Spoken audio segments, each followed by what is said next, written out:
U.S. President, Donald Trump ordered the royal guard to salute him, but the guard's response, he didn't raise a hand.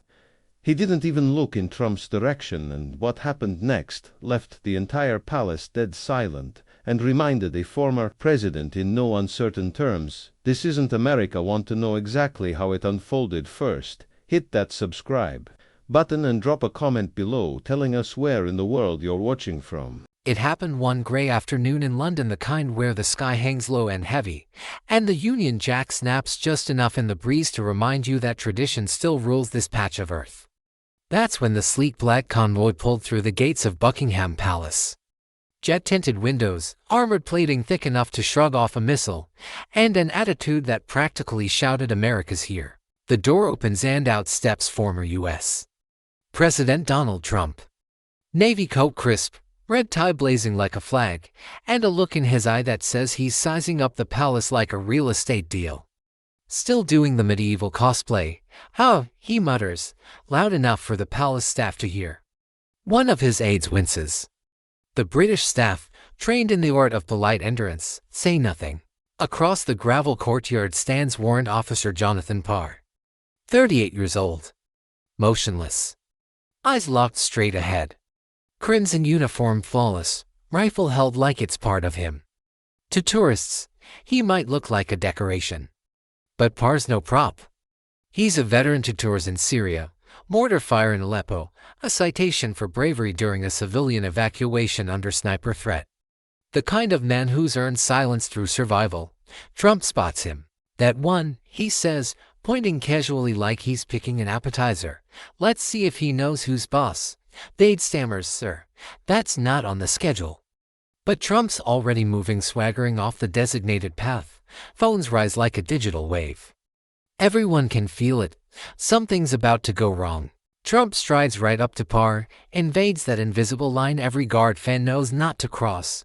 "Tremendous outfit," Trump says. "Very theatrical. Who's the costume designer?" "Someone from Bridgerton." Parr doesn't blink. In the States, Trump continues. "Soldiers salute their presidents. I've been saluted by generals. Marines, even a French colonel. I'm still a president to a lot of people. So go on, salute." He mimics a clumsy salute. Cameras catch every second. The crowd stiffens. The girl tugs her mother's coat. Is that man allowed to talk to the soldier like that? Mother answers carefully, "No, sweetheart." But some people think rules don't apply to them. Still. Parr doesn't move. Doesn't even twitch. "You think you're better than me?" Trump mutters. "I gave you an order." Nothing. The tourists shift. Phones lower. The laughter dies. Silence wraps the courtyard like a weighted blanket. Then a quiet voice. An older man near the back, that one held a corridor while civilians evacuated under fire. He's not pretending. The boy asks, "Who's the orange man yelling at the soldier?" The veteran replies. A loud voice trying to earn respect from someone who's already got it. Trump circles the guard, still trying to perform. "How do you stand like that all day?" Still no response. Is this political ego? You think you're above saluting a former president? No answer. Just silence. Thick and heavy. A woman murmurs, "He doesn't think he's better. He just knows he's not lesser." The tension keeps rising. You can feel it. Not just in Trump but in the crowd. They're not watching a confrontation anymore. They're watching a reckoning. "You're a soldier," Trump says, stepping close. "You follow orders. I gave you one." Still nothing. Then out steps Major Caroline Brooks of the royal household. Sharp uniform. Sharper presence. She approaches calmly, with the kind of composure forged in decades of protocol. "Mr. Trump," she says with perfect British precision, "you are in violation of standing ceremonial protocol." The Coldstream Guards are not actors. They are active duty. Trump tries to joke. "I've been saluted by kings and generals. Don't tell me I can't talk to a guy in a bearskin hat." Brooks doesn't flinch.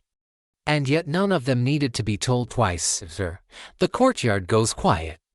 A single breath from the crowd is audible. Trump tries to recover with a jab, something about golf and the Queen. Nothing lands. Not even a smirk. You told a British soldier to break formation on royal ground, Brooks continues. In our tradition, service is to the crown, not personalities. Trump starts to speak, then stops. His aide leans in the motorcade, but Trump isn't done. One more try. He turns to Parr. I made NATO pay up billions. I've done more for your army than your own leaders. So how about some respect? Still nothing. Then, finally, a motion. Parr shifts his grip on the rifle.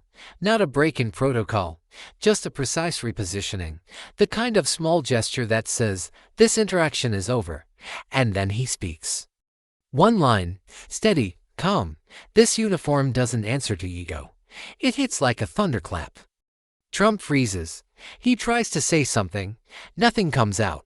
The crowd watches, breath held, and then something shifts. The small boy raises his hand in a salute, then another child, then their mother, then the old veteran, then to tourists, one by one.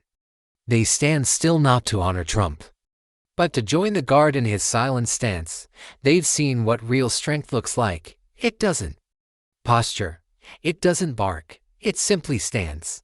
Trump glances around. He's lost the room. No applause. No respect earned. Just the humbling silence of a man who met something immovable and didn't know what to do with it. Brooks nods to his aides. Trump, we should return to the motorcade. This time, he listens. He walks away. No more jokes. No more boasts.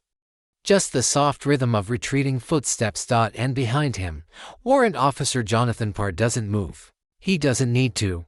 He's already said everything that matters by saying almost nothing at all. So what do you think? When someone demands respect they haven't earned, should you give it?